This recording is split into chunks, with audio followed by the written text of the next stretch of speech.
It began with a tremor. At first, the scientists thought it was a mild tectonic shift. Deep beneath the Eurasian plateau, seismic readings spiked with strange rhythms, too deliberate, almost like a chant rising from the Earth's crust.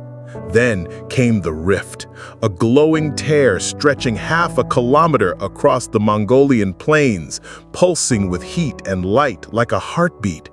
No one could explain it, not the military analysts who arrived first, nor the mystics who followed with ancient scrolls and worried eyes.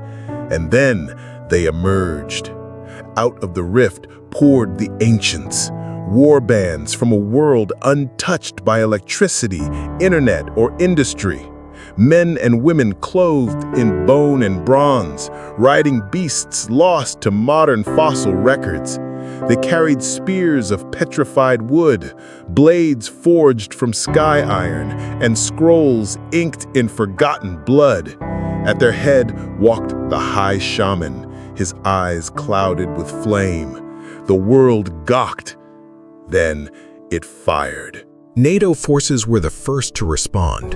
Drone surveillance, ground troops, satellite monitoring. The ancients had no uniforms, no flags, and no known language. The protocol called them hostile temporal anomalies. But to the soldiers on the front lines, they were just something out of nightmares. An M1 Abrams tank opened fire on a chariot formation rushing across the steppe. The shell hit dead on. The chariot splintered. The saber-toothed pole leapt into the air, ignoring its wounds, and landed atop the tank. One swipe of its claws tore through reinforced plating. 2 crew members were dead before they could scream. The third got away, barely. By nightfall, the battlefield was a kaleidoscope of fire and confusion. Satellite feeds glitched, field comms jammed. "Magic," some soldiers whispered, their eyes wide with disbelief. No one wanted to say it out loud, but it was true. This wasn't just a battle. It was a war between worlds. They called themselves the Kormai, the Earth's first keepers. To them, the modern world was a desecration. Glass towers piercing the sky, machines choking the breath of trees, waters poisoned for convenience. The rift, they claimed, was no accident. It was judgment. The Kormai fought like nature itself, wild and unrelenting. Mammoth-mounted archers rained down fire-tipped arrows. Earth shamans collapsed bunkers with whispered rites. In one ambush, a squadron of Apache helicopters was brought down by a flock of iron-feathered vultures conjured from bone and ash. But the modern world had its own gods. Satellite-guided missiles struck a Kormai temple at 0300 hours. The explosion flattened a square mile of their encampment. Thermal imaging captured screams. Dozens of ancient warriors turned to dust before their dreams could finish forming. Then came the drones. Thousands swarming like insects, scanning for heartbeats and heat signatures. Every movement was a potential kill order. The modern's artillery tore through the ancient cavalry like paper. Radio jammers drowned out the enemy's chance. Gas attacks cleared trenches before the ancients could raise their shields. But the Kormai were not human in the way the moderns understood. When their soldiers fell, their priests raised them again, twisted by necromancers, transformed into bone-stitched revenants fueled by vengeance. Modern victory turned to dread.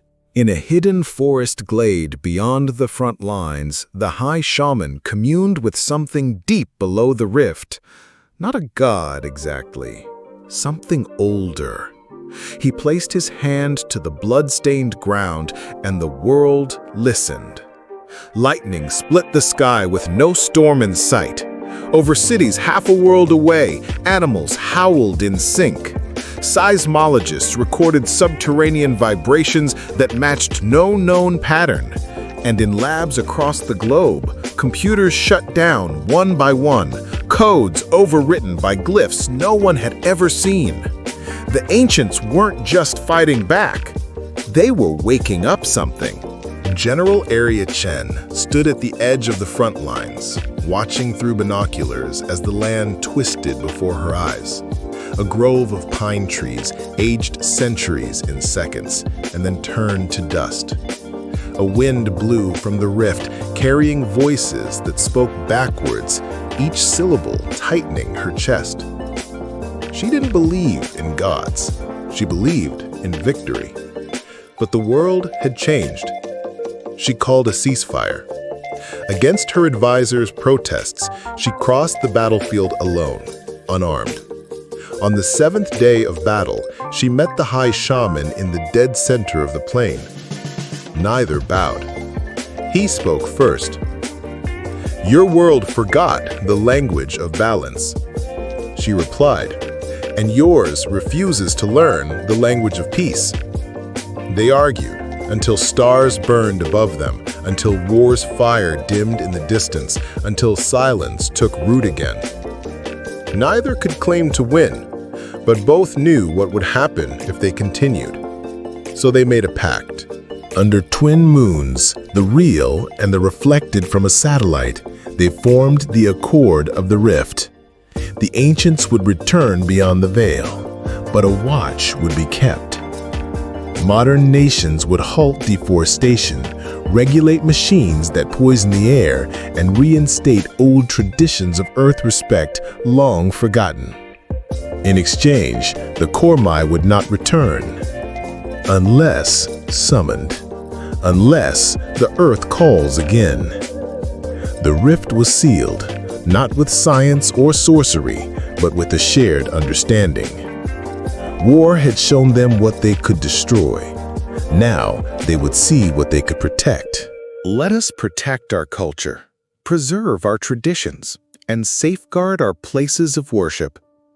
Let us embrace the future with wisdom and caution. Let us stop the destruction of our natural resources, for they are the very source of our breath of life. If we destroy them, we destroy ourselves, and we abandon the future of generations yet to come. Our heritage, our future. Save what breathes life. No nature, no future. Preserve the roots, protect the future. Destroy it, destroy ourselves. When the roots die, the future stops breathing. What we destroyed today will haunt us tomorrow. The breath of life is fading. Will we save it? If the land dies, we die with it. Some treasures can't be rebuilt, only protected.